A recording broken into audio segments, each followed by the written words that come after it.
What up, guys? So they dropped the details for EH a bit late, but that is just how the cookie crumbles when you're a job cell. Oh, this is way too quiet. That's weird. Usually it's like way too loud. Here we go. Dang, I don't know how EH's design right here cooks with the poses and stuff. I'm telling you though, this could be like an age situation though. She has a sleeper build. Once she gets a skin, then we're talking, okay? If it's a gacha skin, I think that would be the best case scenario, but like, they probably wouldn't give her a gacha skin. At least not until like, geez, I don't know. She'd probably get an ult before a gacha skin, now that I'm thinking about it. Yeah, I mean, the burst animation is just nice and clean. Oh, she changed to a rocket launcher, interesting. Another switch weapons type, okay.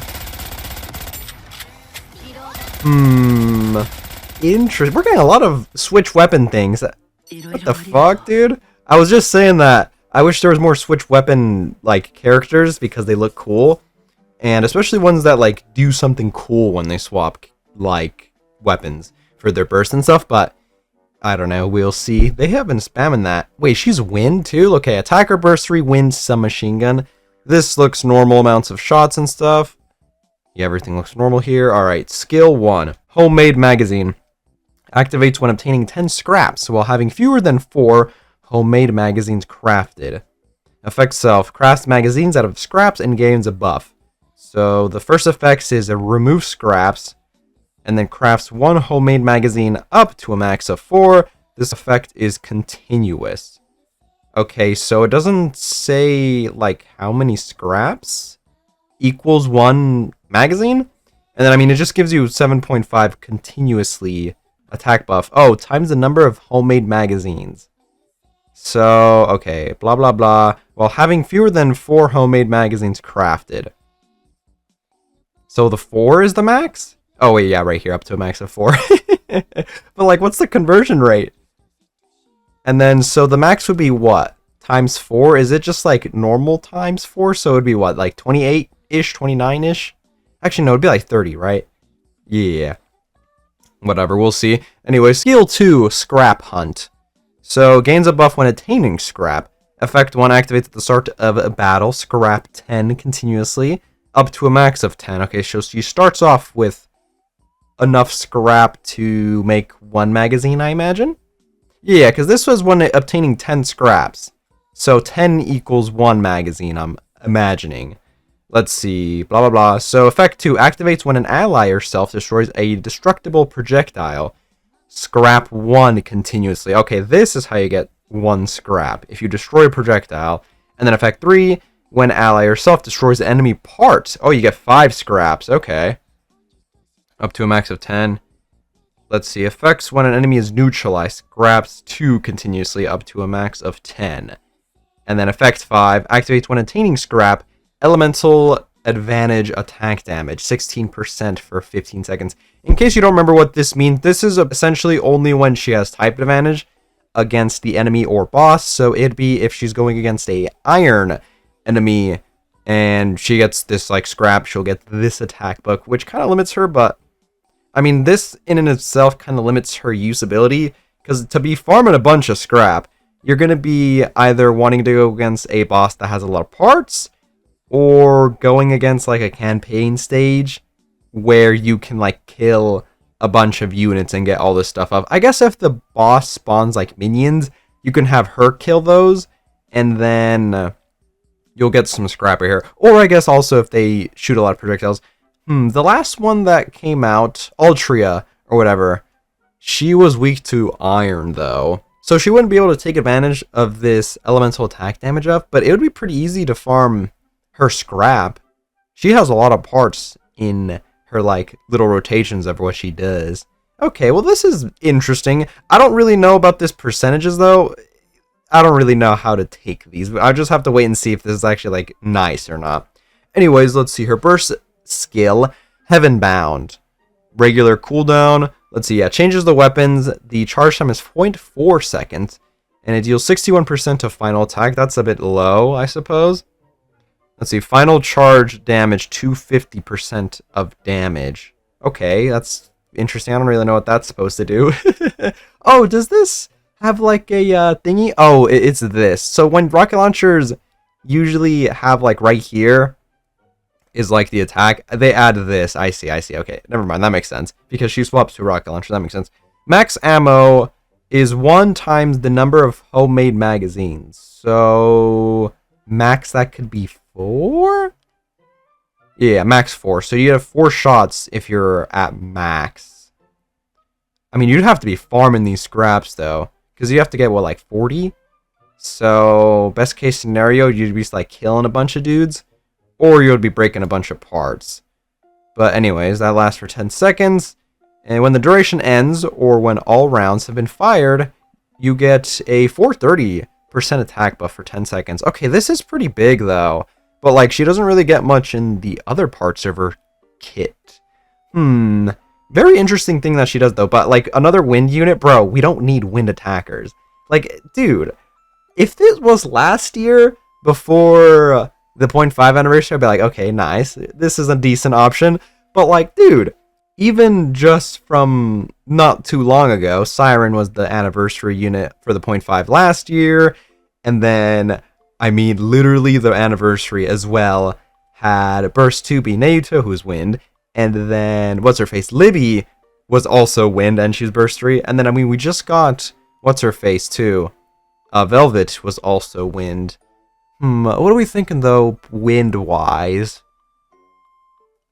Because, I mean, the main combo I like using for wind is Libby and Black Shadow. And, like, I don't think there's going to be situations where I'm going to use her over either of them.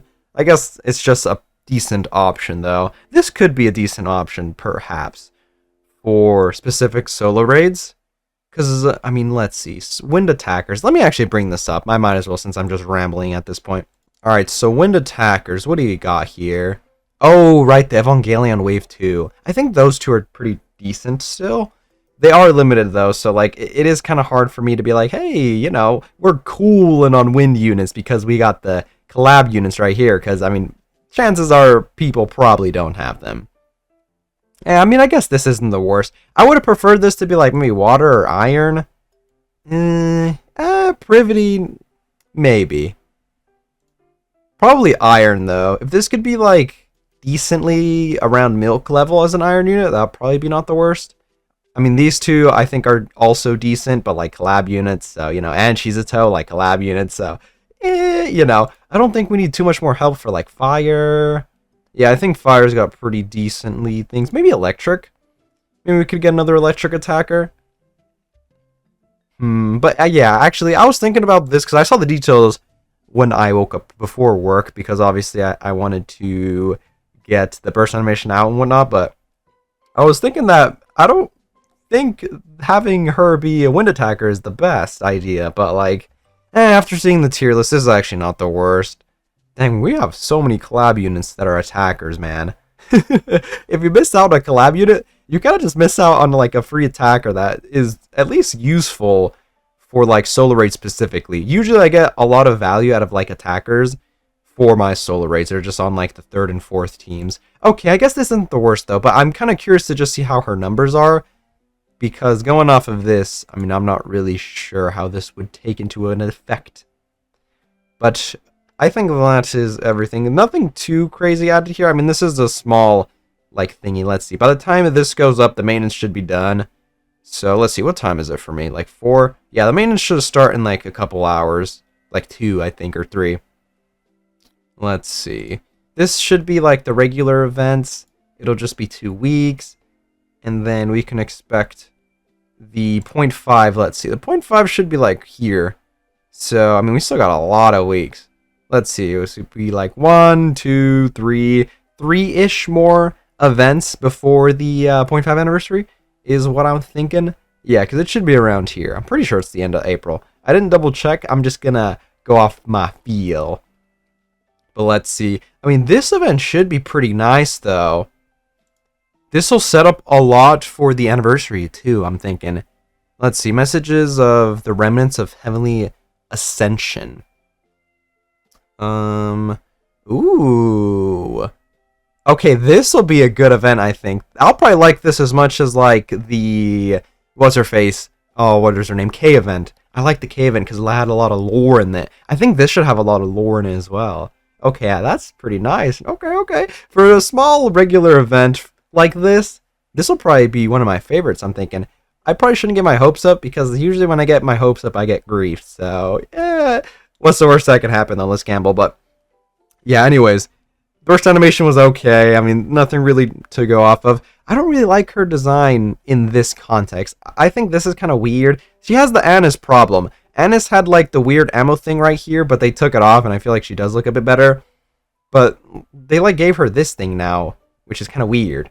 But I'm telling you, if she gets a costume, it's gonna go crazy mode, especially if it's a gotcha skin. I don't expect her to get a gotcha skin anytime soon, but if she gets a regular costume, I'm telling you, she's got like an age sleeper build. Anyways, I think that is everything. Overall, doesn't look the worst, to be honest. Probably will be a decent option as a wind attacker. That being said, this is probably just an EVZ skip. We got like a couple weeks before the 0.5 anniversary, so probably be your best option for save until then. I mean, there's probably going to be a double banner like last year, and they'll probably be really good, so it's probably in your best interest to save. Oh, and also, I probably won't be able to stream this. If you didn't see me mention this before, for the last soul raid, I was getting up some iron units to try to help me out, see if I can hit the next threshold, which I didn't, so it was low-key a waste of resources. But now, I'm very low on resources to upgrade gear, so unfortunately, I'm going to have to take it easy a bit. I'm going to skip her. If I did have enough gear stuff to upgrade her, then I probably would have gone for her, unfortunately, but I just want to make sure I don't get railed and have enough resources for the 0.5 anniversary so I can get those units up and do a proper showcase, unfortunately. But anyways, yeah, hopefully I can just get her for the wish list. And she's a regular unit, so you'll be able to wish list her when she gets put in the pool. So there's definitely no rush in pulling for her. But anyways, I think that is it for the details for EH. Let me know what you guys think about the details for EH, and if you're excited for the event story. I imagine it's going to actually be pretty good this time, but anyways, I think that is it for me, so I will catch you guys later.